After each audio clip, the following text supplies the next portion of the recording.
السلام عليكم ورحمة الله وبركاته. اللهم صل وسلم وبارك على سيدنا محمد وعلى آله وصحبه أجمعين. ازيكم حبايب قلبي، عاملين ايه؟ وحشتوني جدا من آخر فيديو كنا فيه مع بعض. جايلكم بقى النهاردة فيديو جديد حلو جدا، روتين كده، وهعلمك فيه ازاي تسيطري كده على بيتك لو انت حاسة ان الدنيا عندك دايما مكركبة كده، وعندك مسؤوليات كتير ومش عارفة تلمي دنيتك، او ما عندكيش وقت تنظمي الحياة كما يجب ان يكون. النهاردة بقى هقولك على اهم الحاجات اللي انا بعملها علشان اسيطر على البيت الى حد ما، لان انا دلوقتي في مرحلة صعبة جدا جدا، فمش بعرف اعمل البيت زي الاول 100%. الدنيا متظبطة والدنيا على اكمل وجه يعني، فبحاول ان انا اعمل كده نقاط مهمة جدا بتسيطر لي على الدنيا الى حد ما. لو انت بقى ظروفك زي ظروفي كده حطي لي لايك وتابعي بقى معايا الفيديو، ان شاء الله تستفيدي منه. اول حاجة بعملها هي الغسيل، لازم اسيطر على الغسيل اول باول. بعمل كده كام دورة كده، مثلا مرتين في اليوم ولا حاجة. دورة مفروشات، دورة غسيل البيبي مثلا، دورة غسيل الكبار، يعني على حسب ما انا عايزة اعمل ايه. فبحط دورة غسيل كده مرة الصبح ومرة بالليل علشان اسيطر. واول باول طبعا لازم تطبقي الغسيل، دي مشكلة كل بيت، لازم تسيطري على الغسيل علشان دي اكتر حاجة بتحسس الواحد بطاقة سلبية، وبتحسس كمان البني ادم ان هو عنده غسيل عايز يتغسل ويطبق حوار كبير. فاول حاجة تسيطري عليها هي الغسيل، من اهم الحاجات يعني. فانا اول ما قمت كده رحت حاطة كده دورة غسيل علشان تتغسل، يعني عقبال ما اشوف هعمل ايه في المطبخ.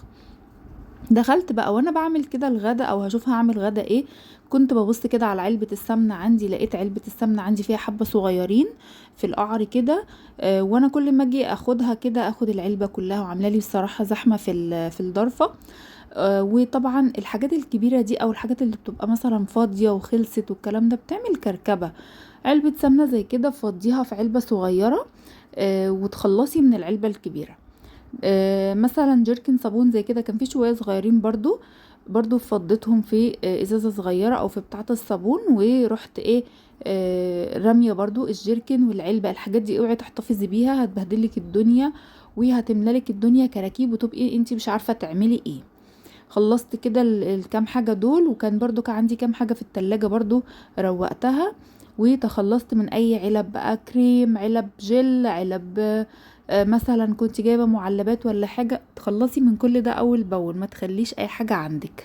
الرخامة كمان بتاعة المطبخ اول باول لازم تتلمع، لازم تلمعيها، او الكورنر اللي انت عامة بتحبيه وبتقفي تشتغلي فيه على طول لازم يتلمع زي كده. انا الكورنر ده بحب المعه كده اول باول علشان هو بيبقى جنب البوتاجاز، بخاف ان هو يشيل مثلا تراب على بخار على مثلا دهون، فبمسكه لمعه كده وانا واقفه بالمره. يعني انا كنت بشتغل على الرخامه ديت، فمسكتها لمعتها كده وانا واقفه، تحسسني ان الدنيا دايما زي الفل.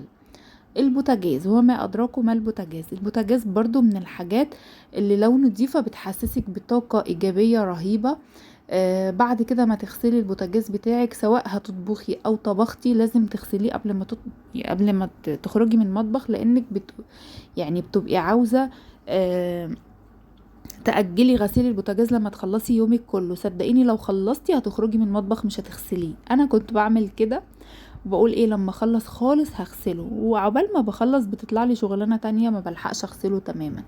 فاول حاجه عملتها بعد ما خلصت يعني الحاجات اللي انا كنت بعملها، الكلام ده كنا الصبح، فرحت ماسكه البوتاجاز كده مصبيناه تصبينه كويسه جدا، والعيون نشفتها، ومسكت البوتاجاز لمعته وخليته زي الفل. قبل ما ابدا يومي كده احس ان الدنيا نظيفه. احيانا بعمل القصه دي برضو بالليل، في اي وقت يكون البوتاجاز فيه مش نظيف والدنيا عندك متاحه، او انتي عارفة تعملي مثلا ظروفك سامحة تروحي واقفة عاملاه على طول. السيستم اللي انا بقولكوا عليه ده مش حاجة انزلت يعني، بس انا بقولكوا على قدر الامكان علشان تدوا لنفسكوا طاقة وباور، وتقدروا ان انتوا مثلا عايزين تقفوا تعملوا شغلانة في المطبخ او تشتغلوا عامة في البيت. لازم الدنيا اللي حواليكوا تبقى بتحسسكوا بطاقة ايجابية، او تبقى بتحسسكوا ان انتوا قادرين تعملوا. ده هيجي من ايه؟ هيجي من ان انتي تنضفي اول باول. لو الدنيا اتراكمت عليكي هتحسي ان انتي لا لا انا هأجل ده لما اعمل كله مرة واحدة، لا لا اصل انا هعمل المطبخ عاملة كده ايه، لا لا اصل انا هستنى ان انا اغسل كل المواعين بالليل. الكلام ده فاشل فشل ذريع.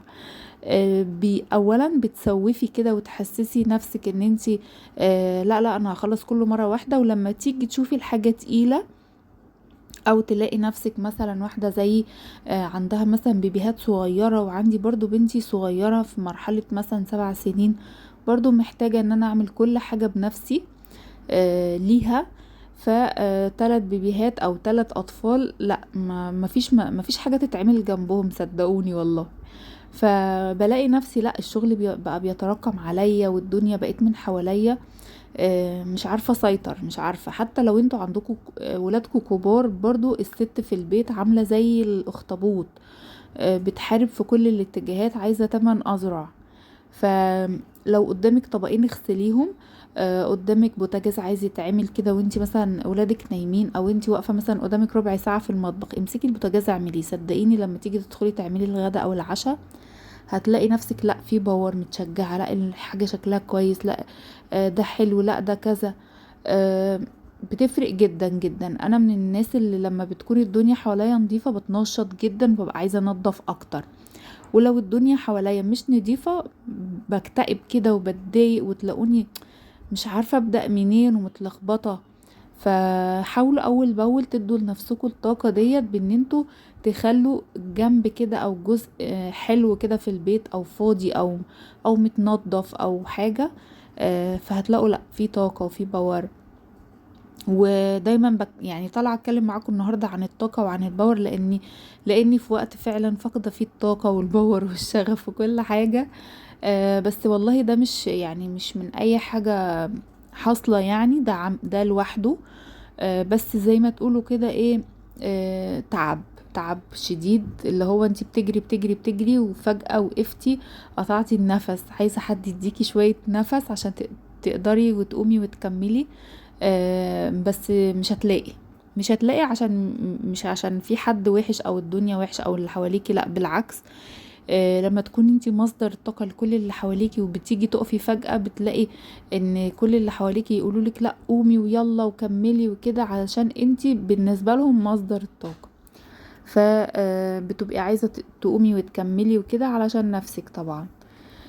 هنا بقى خلصت، قلت ايه خلصت الجزء بقى بتاع البوتاجاز والدنيا ديت، وقلت بقى اغسل كده المواعين ديت علشان اخلص كده ايه الجزء بتاع المواعين والمطبخ واسيطر كده، لان المواعين اكتر حاجة بتعمل كركبة في البيت، واكتر حاجة في المطبخ يعني، واكتر حاجة طبعا هتحسسك بطاقة سلبية، فلازم تخلصيها اول باول. غسلت كده المواعين كلها وحطيتها كده تتصفى، وبصفي كده الاطباق، وبعد كده بحطها علشان ما تتصفاش على الكوبايات.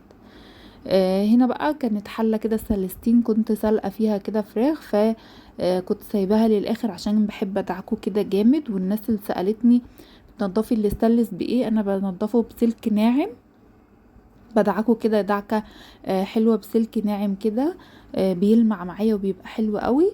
وبرضو الناس اللي سألتني على تجربتي مع طقم الحلل اللي هو البونيرة ده، هو ممتاز ممتاز ممتاز، بس للأسف مش هتلاقوه دلوقتي لاني دورت عليه كتير عشان كنت هجيب زيه لأختي.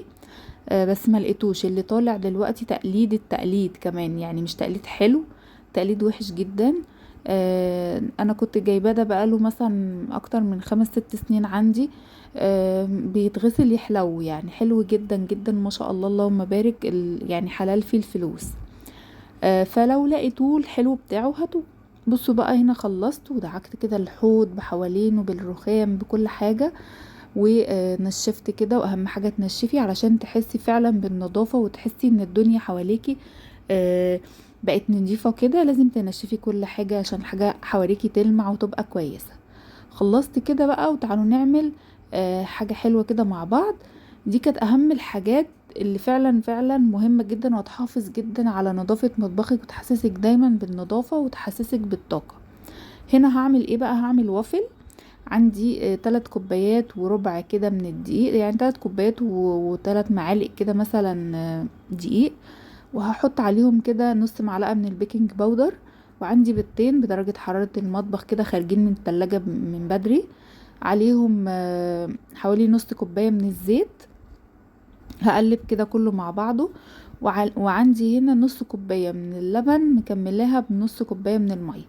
المفروض ان انتوا تحطوا السوائل في البولة الاكبر، بس انا عشان كنت حاطة فيها الدقيق فعكست. حطوا السوائل في البولة الاكبر والدقيق في البولة الصغيرة وقلبوا كده براحتكم. هنا بقى حط كمان للدقيق معلقة كبيرة من السكر البودر.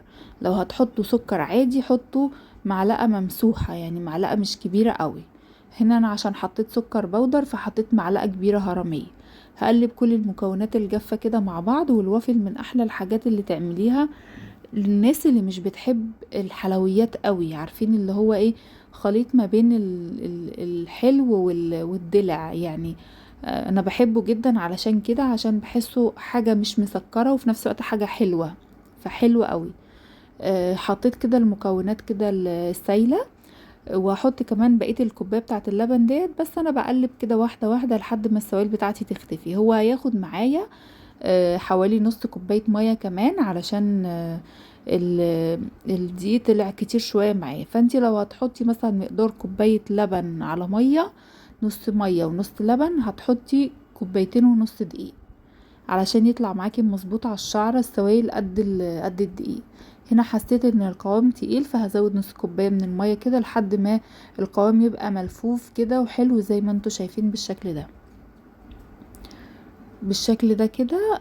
بقى كريمي كده، عارفين زي قوام الكيك كده او قوام العجينة اللي بنعملها مثلا لقرنبيط لحاجة، يعني قوامه كده حلو بيتصب. عندي بقى هنا المكنة كنت حاطة الفيشة بتاعتها ومسخناها، وعندي كده دهنة كده فرشة بسيطة من الزيت هدهن بيها المكنة الوافل بتاعتي. وما تحطوش زيت كتير علشان ما يعني انا حاطه اول مره بس عشان المكنه عندي كانت ناشفه وكده. تحطوش زيت كتير قوي عشان طعمه ما يطلعش في الاكل، يعني في الوافل بتاعكم. بالكبشه كده وبحط كده، هو القالب بياخد مقدار الكبشه دي، يعني بملاها بتيجي بالظبط على القالب. طبعا الناس بقى اللي ما عندهاش مكنة الوافل دي هتعمل في قوالب وافل سيليكون جاهزة بتتباع، بتبقى حلوة برضو قوي. هتجيبوها وتعملوها في ناس بتعمله مثلا كقالب كده عادي، بس هو الصراحة مش هيبقى حلو قوي كسادة، يعني مش هيبقى حلو او مش هياخد شكل الوافل عامة. عملت كده اول دور، هو عملت دورين وده بعمل تاني، بس هقدم بقى معاكم دول علشان الفيديو ما يطولش يعني. زي ما انتوا شايفين كده وهي المكنة سخنة، انا طبعا بستنى لما المكنة تنور اخضر بشيل الفيشة وبسيبها شوية، وبعد كده برجع احطها تاني. ولو هقلبها على الجنب التاني بقلبها عادي، لو لقيتها استوت من الجنبين عادي بشيلها. هو بياخد اللون الذهبي الحلو دوت. طبعا لو زودتوا السكر هياخد معاكم لون غامق شوية، هو بيطلع ناشف كده وحلو قوي. ما تقدموهوش على طول وهو سخن، لازم ينشف شوية في الهواء. عندي هنا دي شوكولاتة كنت مسيحاها على حمام بخار، قطعة كده من الشوكولاتة قالب، حطيتها في طبق وحطيت تحتها يعني حلة كده فيها مية سخنة بتغلي فساحت معايا، ورحت حاطة كده في كيس وخرمت الكيس كده خرم بسيط قوي. وعملت كده الحركات اللي انتوا شايفينها دي. تقدروا تحطوا عليه صوص فراولة، صوص لوتس، صوص كراميل، اي حاجة، اي صوص انتوا عايزينه هيبقى حلو قوي معايا. هو كان لسه سخن شوية يبرد يعني علشان اقدمه كده معاكم، وكان حلو جدا جدا وناشف كده وبيقرمش وحلو قوي. تقدروا برضو ترشوا عليه اي مكسرات انتوا عايزينها، هتبقى حلوة جدا. ده كان الفيديو بتاعي النهاردة، اتمنى يكون عجبكم. اشوفكم في فيديو جديد ومع السلامة.